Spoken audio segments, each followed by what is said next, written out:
Hello everyone, आज का हमारा topic BA BSc first year second same number theory exercise 1.3। आज हम एक्सरसाइज 1.3 के लिए इंट्रोडक्शन पार्ट करेंगे। जी हाँ, वो इंट्रोडक्शन पार्ट बहुत ज़्यादा इम्पोर्टेंट है, तो उसको ध्यान से समझेंगे। तो चलिए करते हैं शुरुआत चेहरे पर एक प्यारी सी स्माइल के साथ। चलिए शुरू करते हैं अपना इंट्रोडक्शन। तो हमारे पास फर्स्ट डेफिनेशन है यूनिट। जी हाँ, यूनिट किसे कहते हैं? हमारे पास दो नंबर है, इंटीजर नंबर, ठीक है, दो इंटीजर नंबर है। अगर उनकी मल्टीप्लाई करने पे हमारा आंसर 1 के इक्वल आ जाता है तो ये दो नंबर हमारे पास क्या कहलाते हैं? यूनिट कहलाते हैं। ठीक है जी, तो वही डेफिनेशन हमारे पास है। If a b belongs to Z and a b is equal to 1 then a और b is called a unit. ठीक है, ए और बी को हम क्या कहेंगे? यूनिट कहेंगे। ठीक है, और 1 is the only unit in natural number. और नेचुरल नंबर के अंदर हमारे पास सिर्फ और सिर्फ एक ही यूनिट होती है। मतलब क्या कि अगर मैं 1 की मल्टीप्लाई 1 से करूं तो ही मेरा आंसर क्या आता है? 1 आता है। इसके अलावा कोई और नंबर नहीं है जिसकी मल्टीप्लाई करने पे हमारा आंसर क्या आ जाए? 1 के इक्वल आ जाए। किसके अंदर? नेचुरल नंबर के अंदर। ठीक है, नेचुरल नंबर 1 से स्टार्ट होते हैं, राइट। तो उसके अंदर हमारे पास सिर्फ 1 ही यूनिट है। ठीक है, इसकी मल्टीप्लाई इसी के साथ करेंगे तो आंसर हमारे पास क्या आएगा? 1 के इक्वल आएगा। बट जो हमारे पास इंटीजर नंबर है उसके अंदर हमारे पास दो यूनिट्स होते हैं। ठीक है, एक 1 और एक -1, एंड 1 और -1 are only units in Z. मतलब क्या है? 1 की मल्टीप्लाई 1 के साथ करेंगे तो आंसर क्या आएगा? 1 आएगा। फिर -1 की मल्टीप्लाई -1 के साथ करेंगे तो भी आंसर मेरे पास क्या आएगा? 1 के इक्वल आएगा। तो ये हमारे पास क्या कहलाती हैं? यूनिट कहलाती है। ठीक है जी, ऐसे इंटीजर नंबर जिनकी मल्टीप्लाई करने पे हमारे पास आंसर 1 बन जाए, यूनिटी बन जाए, उसको हम क्या कहेंगे? यूनिट कहेंगे। ठीक है जी, ओके। तो अब बात आती है प्राइम नंबर्स की। तो प्राइम नंबर हमारे पास क्या है? आप सभी को पता ही है, छोटी क्लासेस से बताया जाता है आपको कि प्राइम नंबर्स क्या होते हैं। देखते हैं definition. A non zero integer p is said to be a prime number. एक नॉन जीरो इंटीजर है, वर्ड ध्यान रखना, नॉन जीरो इंटीजर, जीरो नहीं होना चाहिए उसके अंदर। Is said to prime number if, first condition क्या है? p greater than 1। जी हाँ, अगर बच्चों से पूछा जाता है कि प्राइम नंबर बताओ, प्राइम नंबर क्या होते हैं, कहाँ से स्टार्ट होते हैं प्राइम नंबर, तो स्टार्टिंग में बोलते हैं 1 2 3, और यहीं पे क्या हो जाता है? गलत हो जाता है, क्योंकि 1 तो प्राइम नंबर होता ही नहीं है। ठीक है जी, 1 प्राइम नंबर नहीं होता। तो सबसे छोटा प्राइम नंबर क्या कौन सा होता है हमारे पास?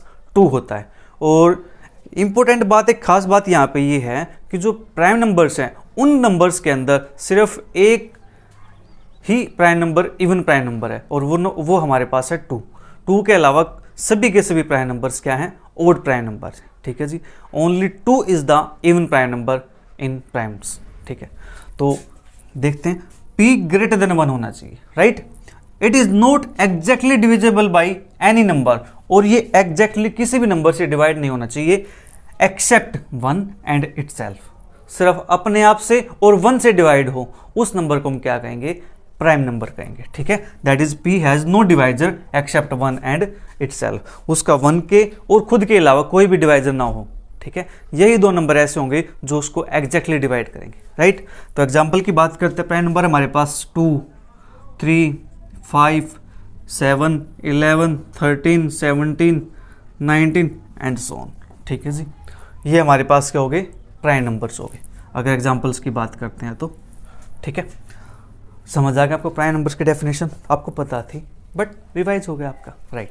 अब बात करते हैं कंपोजिट नंबर की। कंपोजिट नंबर इसका ऑपोजिट होगा। ठीक है, एनी नंबर ग्रेटर देन 1, ये भी क्या होना चाहिए? कोई नंबर जो 1 से बड़ा हो, which is neither a unit, वो यूनिट नहीं होना चाहिए। मतलब क्या? उनके आपस में मल्टीप्लाई करने पे आंसर 1 के इक्वल नहीं होना चाहिए। ठीक है जी, यूनिट किस में होते हैं? इंटीजर नंबर्स में। ठीक है, कि 1 मल्टीप्लाई 1 करेंगे तो आंसर 1 आता है, तो 1 वहां पे क्या होगा? 1 वहां पे कंपोजिट नंबर नहीं होगा। ठीक है, any number greater than 1 which is neither a unit NOR A prime, और वो प्राइम नंबर भी नहीं होना चाहिए। मतलब क्या? उसका डिवाइजर 1 और इटसेल्फ ही नहीं होना चाहिए, उसके अलावा भी होना चाहिए। ठीक है जी, it's said to be a composite number. ठीक है, तो अगर मैं यहाँ पे सिंपल लैंग्वेज में बात करूँ, कंपोजिट नंबर वो नंबर होता है जिसके 2 से ज़्यादा फैक्टर्स हो। क्या हो? जिस नंबर के 2 से ज़्यादा फैक्टर्स हो उस नंबर को हम क्या कहेंगे? Composite number. एग्जाम्पल के लिए बात करते हैं 4। इस 4 के हमारे पास फैक्टर क्या क्या बनेंगे जी? 1 बनेगा, 2 बनेगा, 4 बनेगा।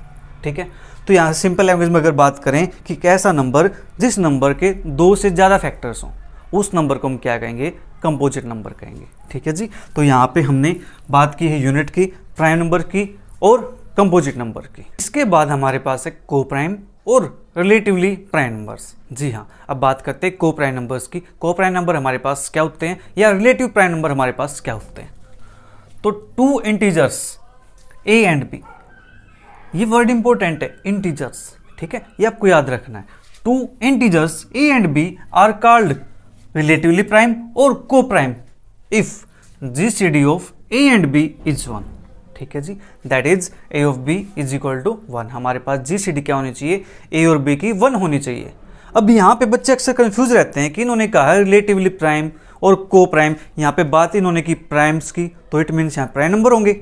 नहीं, ऐसा बिल्कुल भी नहीं है। ठीक है, प्राइम नंबर्स नहीं होंगे यहाँ पे।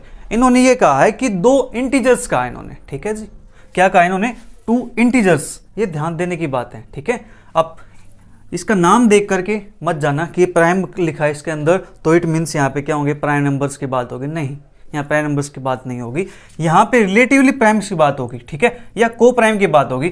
ऐसे दो इंटीजर्स जिनका जीसीडी हमारे पास क्या हो जाए, 1 के इक्वल हो जाए, उन नंबर्स को हम कहेंगे को प्राइम नंबर। एग्जाम्पल के लिए बात करते हैं 2 और 3, जीसीडी क्या आती है इसकी, 1 के इक्वल आती है। अब आप कहोगे सर ये तो प्राइम नंबर्स हैं। जी हाँ, ये प्राइम नंबर्स हैं।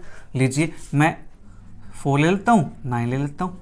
अब बताओ क्या ये प्राइम नंबर है 4 और 9? नहीं, इनकी जीसीडी कितनी आती है, 1 के इक्वल आती है। तो ये नंबर कैसे हैं, ये नंबर हमारे पास को प्राइम है। चलिए मैं कोई और ले लेता हूँ, मैं 2 ले लेता हूँ, 25 ले लेता हूँ, इज इक्वल टू मेरे पास क्या आता है, 1 के इक्वल आता है। तो ये दो नंबर हमारे पास क्या बन जाते हैं, को प्राइम नंबर बन जाते हैं, रिलेटिव प्राइम नंबर बन जाते हैं। ठीक है, ये डेफिनेशन क्लियर हो गया आपको। चलिए इसके बाद ट्विन प्राइम्स। जी हाँ, यहाँ पे क्या है, ट्विन प्राइम्स। तो ट्विन प्राइम किसको कहेंगे, a pair of prime numbers. एक प्राइम नंबर्स का pair it's said to be a twin prime, जो पेयर होगा प्राइम नंबर्स का। अब इन्होंने यहाँ पे मेंशन कर दिया है पेयर ऑफ प्राइम नंबर्स, तो यहाँ पे हम प्राइम नंबर्स की ही बात करेंगे। ठीक है, और किस प्रकार से, if they differ by 2, it means उन दोनों का डिफरेंस कितना होना चाहिए, 2 होना चाहिए। तो उन नंबर्स को हम क्या कहेंगे, ट्विन प्राइम कहेंगे। ठीक है जी, क्या कहेंगे, ट्विन प्राइम कहेंगे। कब कहेंगे, अगर उन प्राइम नंबर्स का डिफरेंस कितना हो, 2 के इक्वल आ जाए। राइट, तो एग्जाम्पल की बात करते हैं यहाँ से हम। एग्जाम्पल हमारे पास 3 और 5, ये नंबर कैसे हमारे पास ट्विन प्राइम नंबर है। 5 में से 3 घटाओ कितना आएगा, 2 के इक्वल आएगा। ठीक है जी, डिफरेंस कितना हुआ, 2 के इक्वल होगा। चलिए और बात करते हैं यहाँ पे, एंड 5 और 7, ये नंबर भी कैसे होंगे हमारे पास, ट्विन प्राइम नंबर्स होंगे। इन दोनों का डिफरेंस करो कितना आएगा, 2 के इक्वल आएगा। और दोनों नंबर्स भी कैसे हैं, प्राइम नंबर्स हैं। ठीक है, और बात करते हैं 11 और 13, दोनों नंबर कैसे हैं, प्राइम नंबर है। इन दोनों का डिफरेंस कितना आएगा हमारे पास, 2 आएगा। तो इट मीन्स ये नंबर भी हमारे पास क्या हो गए, ट्विन प्राइम हो गए। ठीक है जी, समझ आई बात। ओके, इसके बाद है परफेक्ट नंबर। एक परफेक्ट नंबर क्या होता है, एक नेचुरल नंबर होता है। क्या होता है जी, नेचुरल नंबर। ये बात ध्यान रखने की है। ठीक है, natural number it's said to perfect number if it is equal to sum of its factors, equal to sum of its factors other than itself. खुद के अलावा जो उसके फैक्टर्स हैं, ठीक है जी, उनका सम अगर हमारे पास वापस से वही नंबर आ जाता है, तो उस नंबर को हम कहते हैं कि ये नंबर कैसा है, परफेक्ट नंबर है। ठीक है, एग्जाम्पल की बात करते हैं यहाँ पे हम 6। अब 6 के फैक्टर हमारे पास क्या क्या होते हैं, 1 होता है, 2 होता है, 3 होता है और 6 होता है। ठीक है जी, यहाँ पे हम बात करेंगे इस नंबर की, इस नंबर की और इस नंबर की। ठीक है, अदर देन इटसेल्फ बोला गया, तो इसको छोड़ करके इनका सम अगर मेरे पास वापस से 6 के इक्वल आ जाता है, तो हम कहेंगे कि ये नंबर हमारे पास कैसा है, परफेक्ट नंबर है। चलिए करते हैं ऐड, 1 + 2 + 3, आंसर क्या आएगा, 1 + 2 3, 3 + 3 6। तो ये नंबर कैसा हो हमारे पास, परफेक्ट नंबर हो गया। ठीक है जी, इसके बाद हमारे पास परफेक्ट नंबर होगा 28। चेक करते फैक्टर इसके हमारे पास क्या क्या बनते हैं। एक तो 1 बनेगा फैक्टर हमारे पास इसका, ठीक है, एक 2 बनेगा फैक्टर हमारे पास इसका, एक 4 बनेगा, एक 7 बनेगा, उसके बाद 14 बनेगा। ठीक है जी, और उसके बाद हमारे पास 28 बनेगा। ये हमारे पास इसके फैक्टर्स बनेंगे। 28 के फैक्टर्स तो आप कर लेंगे, फैक्टर करना बिल्कुल आसान है, राइट। तो यहाँ से हमारे पास हम नंबर्स लेंगे 1, 2, 4, 7 और 14, इनको ऐड करते हैं 1 + 2 + 4 + 7 + 14। तो यहाँ से हमारे पास जो आंसर आता है वो आंसर 28 के इक्वल आता है। इट मीन्स 6 और 28 ये हमारे पास कैसे हैं, परफेक्ट नंबर है। ठीक है जी। और परफेक्ट नंबर कौन से होते हैं आप सर्च कीजिए उनको, ठीक है, और नीचे कमेंट करके मुझे बताइएगा कि ये हमारे पास क्या होता है, परफेक्ट नंबर होता है। ठीक है। इसके बाद हमारे पास है थ्योरम्स। चलिए थ्योरम्स देखते हैं। तो थ्योरम हमारे पास है if p is a prime number, क्या कहा है इन्होंने, p एक प्राइम नंबर है and a is any number, और a कोई नंबर है, then either p divides a और p is coprime to a। ठीक है जी। इन्होंने क्या कहा है, अगर p कोई प्राइम नंबर है और a कोई अदर नंबर है, ठीक है, तो यहाँ पे जो p है या तो वो क्या करेगा, इस a को डिवाइड करेगा, ठीक है, अदरवाइज क्या करेगा, p और a आपस में क्या हो जाएंगे, को प्राइम हो जाएंगे। ठीक है जी। मतलब उनकी जीसीडी क्या हो जाएगी, 1 के इक्वल हो जाएगी। चलिए इसका प्रूफ देखते हैं, छोटा सा प्रूफ है 2 लाइन का। ठीक है।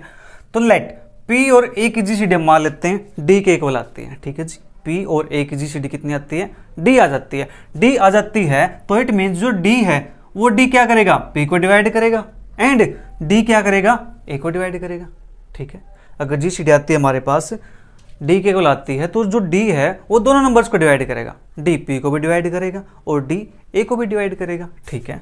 Now since d divides p, अगर d p को डिवाइड करता है और p क्या है, एक प्राइम नंबर है, प्राइम नंबर है तो प्राइम नंबर के पास सिर्फ 2 फैक्टर्स होते हैं, एक 1 होता है और एक इटसेल्फ होता है। ठीक है जी। And p is a prime number, therefore either d क्या हो जाएगा, 1 के इक्वल हो जाएगा और d क्या हो जाएगा, p के इक्वल हो जाएगा। ठीक है। अगर d p को डिवाइड करता है, ठीक है जी, तो या तो d 1 के इक्वल होना चाहिए या फिर d प्राइम नंबर के इक्वल होना चाहिए, क्योंकि प्राइम नंबर के हमारे पास क्या होते हैं, सिर्फ 2 ही फैक्टर्स होते हैं। ठीक है। तो उनमें से कोई एक हो सकता है d की वैल्यू। ठीक है। Because a1 and p are the only divisors of p। ठीक है। इफ अगर d की वैल्यू क्या हो जाती है, 1 के इक्वल हो जाती है। ठीक है। हम बात करते हैं यहाँ से। ठीक है। या तो d क्या होगा, 1 होगा या प्राइम होगा। अगर d 1 के इक्वल होता है तो उस केस में क्या होगा, अगर d 1 के इक्वल है तो इनकी जीसीडी क्या आएगी, 1 के इक्वल आएगी। 1 के इक्वल आएगी इट मीन्स p और a आपस में क्या होंगे, को प्राइम। ठीक है। अब दूसरा केस हमारे पास क्या है, अगर d p के इक्वल हो जाता है। ठीक है जी। यहाँ से अगर d p के इक्वल हो जाता है तो उस केस में क्या होगा, देन p और a इनकी जीसीडी हमारे पास क्या हो जाएगी, p के इक्वल हो जाएगी, क्योंकि d की वैल्यू क्या है, p के इक्वल है। ठीक है। तो इट मीन्स जो p है वो क्या करेगा, a को डिवाइड करेगा। ठीक है। ये था हमारे पास थ्योरम का छोटा सा प्रूफ। ठीक है। इसका तो बात करते हैं नेक्स्ट थ्योरम की। Every natural number greater than 1, every natural number greater than 1 has at least 1 prime factor, उसके पास कम से कम एक प्राइम फैक्टर तो एग्जिस्ट करता ही करता है। ठीक है। ये थ्योरम ये कहती है कि every numbers, every natural numbers जो क्या 1 से बड़ा हो उसके पास कम से कम एक प्राइम नंबर तो एग्जिस्ट करेगा ही करेगा। तो 1 से बड़ा नंबर क्या होगा हमारे पास, 2 मान लेते हैं। 1 से बड़ा है तो ये खुद ही क्या आएगा, प्राइम नंबर है। 3 ले लेते हैं, 3 क्या एक प्राइम नंबर है। 4 ले लेते हैं, 4 को फैक्टर करते हैं, 1 2 4, इस फैक्टर्स के अंदर हमारे पास 2 क्या आ गया, एक प्राइम नंबर आ गया ना। तो 1 से बड़ा नंबर क्या था, 4, और 4 के पास क्या आ गया, एक प्राइम नंबर आ गया कम से कम एक 6 ले लेते हैं, 6 के फैक्टर हमारे पास बनेंगे 1 2 3 6। तो इसमें हमारे पास क्या है, 2 प्राइम नंबर है। ठीक है। तो इन्होंने कहा एट लीस्ट 1, कम से कम एक तो होगा ही होगा, एक से ज़्यादा भी हो सकते हैं। हमारे पास 2 आ गए, एक 2 आ गया, एक 3 आ गया। ठीक है। थ्योरम समझ में आ गई। ओके। इसका आती है हमारे पास theorem Euclid's first theorem. Euclid की फर्स्ट थ्योरम हमारे पास आती है, और फर्स्ट थ्योरम क्या कहती है कि अगर p कोई प्राइम नंबर है और वो क्या करता है, ए बी की प्रोडक्ट को डिवाइड करता है। ठीक है। ए बी की प्रोडक्ट को डिवाइड करता है, इट मीन्स वो p या तो a को डिवाइड करेगा या p b को डिवाइड करेगा। ठीक है। पढ़ते theorem, if p is a prime number and p divides ab, p ab को डिवाइड करता है, then either p divides a और p डिवाइड्स b। समझते हैं इसको एक एग्जांपल से। मान लेते हैं हमारे पास क्या है, 15 है। ठीक है। 15 को कौन डिवाइड करता है, 5 डिवाइड करता है। ठीक है। 15 को 5 डिवाइड करता है तो 15 क्या करता हूँ, फैक्टर कर लेता हूँ, 3 और 5। तो इसमें से ये बताओ जो 5 है वो 5 किसको डिवाइड करेगा, 5 या तो इसको डिवाइड करेगा या 5 इसको डिवाइड करेगा, किसी एक को डिवाइड करेगा। हाँ जी। तो हमारे पास जो 5 है वो इस 5 को डिवाइड करता है। ठीक है।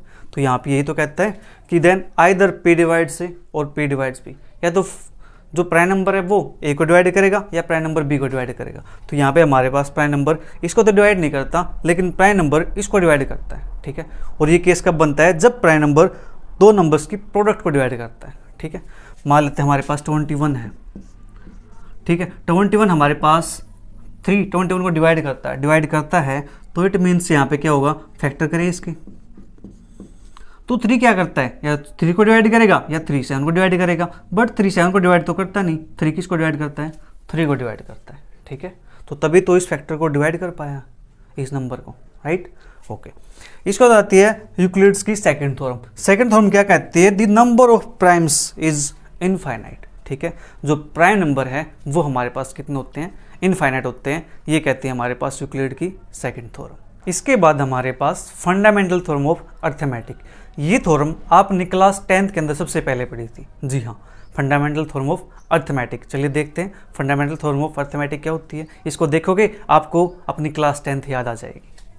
तो हमारे पास थ्योरम है, every number greater than 1, every number greater than 1 can be expressed as a product of primes in one and only one way, ठीक है जी, except for the order in which the prime factors occur. जो order है prime factors का उसको छोड़ करके, ठीक है जी। तो जो नंबर्स हैं प्राइम नंबर्स, उसको हम, जो हमारे पास कोई भी नंबर है उसको प्राइम नंबर्स के प्रोडक्ट में हम एक्सप्रेस कर सकते हैं, उसको लिख सकते हैं, ठीक है जी। वो बात उसके ऑर्डर की नहीं करेंगे अभी, ठीक है। जैसे हमारे पास मान लेते हैं 100 है, ठीक है, 100 के हमने फैक्टर करने हैं, तो फैक्टर्स के करेंगे तो 2 मल्टीप्लाई 5 मल्टीप्लाई 5, ठीक है, ये हमारे पास आएगा। या फिर कोई बच्चा क्या कर सकता है, इसके फैक्टर पहले 2 आएगा, 2 से डिवाइड करे, फिर 5 से करे, फिर 2 से करे, फिर 5 से करे। या फिर कोई बच्चा क्या कर सकता है, पहले 2 से करेगा, फिर 5 से करेगा, फिर 5 से करेगा, फिर 2 से करेगा। या फिर कोई बच्चा इसी नंबर को 100 को, ठीक है, इसी नंबर 100 को कैसे डिवाइड कर सकता है, पहले 5 से करे, फिर 5 से करे, फिर 2 से करे, फिर 2 से करे, या फिर पहले 5 से करे, फिर 2 से, फिर 5 से, फिर 2 से, ठीक है जी। इस प्रकार से हम कर सकते हैं डिवाइड, ठीक है। तो हमारे पास जो 100 है उसको एक्सप्रेस करने का हमारे पास क्या है, only one and only one way, ठीक है जी, ठीक है, except the order of the factors, factors का जो ऑर्डर है उसको छोड़ करके। अब देखो यहाँ पे इन्होंने only one and only one word use किया है। इसका मतलब क्या है यहाँ पे, इसका मतलब ये है कि जो प्राइम फैक्टर्स होंगे वो क्या रहेंगे, सेम रहेंगे। देख लो यहाँ पे 2255, 2255, 2255, 2255, 2255, सेम है प्राइम फैक्टर्स, ठीक है जी। तो ये हमारे पास कहता है इसको एक्सप्रेस करने का वे, ठीक है। ये हमारे पास फंडामेंटल थ्योरम ऑफ अर्थमेटिक। अब बात आती है इसकी कैनोनिकल फॉर्म और स्टैंडर्ड फॉर्म की, ठीक है। A number n greater than 1 is said to be expressed in the standard form और canonical form if n is equal to p1 raise to power alpha 1, p2 raise to power alpha 2, p3 raise to power alpha 3 up to सोन p k, ठीक है, raise to power alpha के, that is n is decompose into prime factors. जो n है उसको हमने prime factors में decompose करना है, ठीक है जी। वेयर जो p1 होगा छोटा होगा किससे, p2 से, फिर p2 छोटा होगा p3 से, एंड सोन, ठीक है। और a1 a2 a3 a के r क्या होंगे, ऑल पॉजिटिव इंटीजर्स। ये हमारे पास सभी के सभी पॉजिटिव इंटीजर्स होंगे, ठीक है जी। तो बात करते हैं इसी थ्योरम की, ठीक है। इसी थ्योरम में क्या करना है, सबसे पहले हमें क्या चाहिए, स्मॉल प्राइम नंबर चाहिए p, ठीक है जी। और नंबर को हम ऐसे लिखेंगे n। जो 100 हमारे पास है इसको मैं इस स्टैंडर्ड फॉर्म में कैसे लिख सकता हूँ। अब देखो मेरे पास 2 की पावर कितनी है, यहाँ पे 2 है, ठीक है। और 5 की पावर कितनी मेरे पास 5 है, 5 की पावर 2 है, ठीक है जी। 5 कितनी बार आया हुआ है, 2 बार, 2 कितनी बार आया हुआ है, 2 बार। तो ये हमारे पास क्या हो गई, इसकी स्टैंडर्ड फॉर्म हो गई। स्टैंडर्ड फॉर्म हो गई तो इसके अंदर सबसे छोटा प्राइम नंबर है वो पहले आएगा, उसके बाद उससे बड़ा प्राइम नंबर आएगा, ठीक है। बात करते हैं और एग्जाम्पल्स की, एक और लेते हैं एग्जाम्पल्स। मान लेते हैं यहाँ पे हम ले लेते हैं 30, ठीक है। 30 लेंगे तो प्राइम फैक्टर हमारे पास क्या बनेंगे, 2 5, ठीक है। तो यहाँ से जो 30 आएगा, 30 को हम लिख सकते हैं 2 × 3 × 5, ठीक है। सबसे पहले हमारे पास 2 आएगा, फिर उससे बड़ा प्राइम नंबर आएगा, फिर उससे बड़ा प्राइम नंबर आएगा, ठीक है। ये फॉर्म हमारे पास क्या है, स्टैंडर्ड फॉर्म है, या फिर इस फॉर्म को हम क्या बोलते हैं, कैनोनिकल फॉर्म बोलते हैं। चलिए एक एग्जांपल और देख लेते हैं। मान लेते हैं हम यहाँ पे लेते हैं कोई 450 ले लेते हैं, ठीक है, बड़ा सा नंबर लेते हैं। पहले इसको डिवाइड कर लेते हैं, किसी डिवाइड कर लो, आपकी बात मर्जी है, बट डिवाइड जिससे करना है वो नंबर प्राइम नंबर होना चाहिए। तो यहाँ से प्राइम नंबर 5 से डिवाइड करता हूँ मैं, 5 9 जा। अब बात करते हैं, फिर से 5 से डिवाइड कर लूँ तो मेरे पास बनेगा 5 1 जा 5, 4 बचेगा, 5 8 जा, तो 2 से आएगा मेरे पास 9, फिर 3 से आएगा 3, फिर 3 से आएगा 1, ठीक है। अब मैंने यहाँ पे देखो पहले 5 से डिवाइड कर लिया, फिर 2 से किया, फिर 3 से किया, ठीक है, इससे कोई फर्क नहीं पड़ता। जब हम इसको डिनोट करेंगे किसके अंदर, कैनोनिकल फॉर्म के अंदर रिप्रेजेंट करेंगे या स्टैंडर्ड फॉर्म के अंदर रिप्रेजेंट करेंगे, वहाँ पे हमारे पास सबसे छोटा प्राइम नंबर लिखना है, ठीक है। तो मैं इसको 450 को अगर एक्सप्रेस करना चाहूँ यहाँ पे, तो मेरे पास कैसे लिखा जाएगा, पहले देखो 2 की पावर कितनी है, 2 एक बार आया हुआ है तो 2 आएगा, ठीक है। 2 की पावर 1 लिखो या ना लिखो कोई फर्क नहीं पड़ता, अंडरस्टूड है। फिर बात करें 3 की, 3 कितनी बार है, 1 2, तो 3 की पावर 2। फिर 5 कितनी बार आया हुआ है, 1 2, 5 की पावर, ठीक है जी। ये हमारे पास क्या हो जाएगी, इसकी स्टैंडर्ड फॉर्म हो जाएगी इसकी, और ये हमारे पास क्या हो जाएगी, इसकी कैनोनिकल फॉर्म हो जाएगी इसकी, ठीक है जी। तो यहाँ पे हमारा जो इंट्रोडक्शन पार्ट है 1.3 के लिए वो कंप्लीट होता है। मिलते हैं जल्दी एक्सरसाइज 1.3 के साथ। Bye bye, take care, see you, thank you for watching.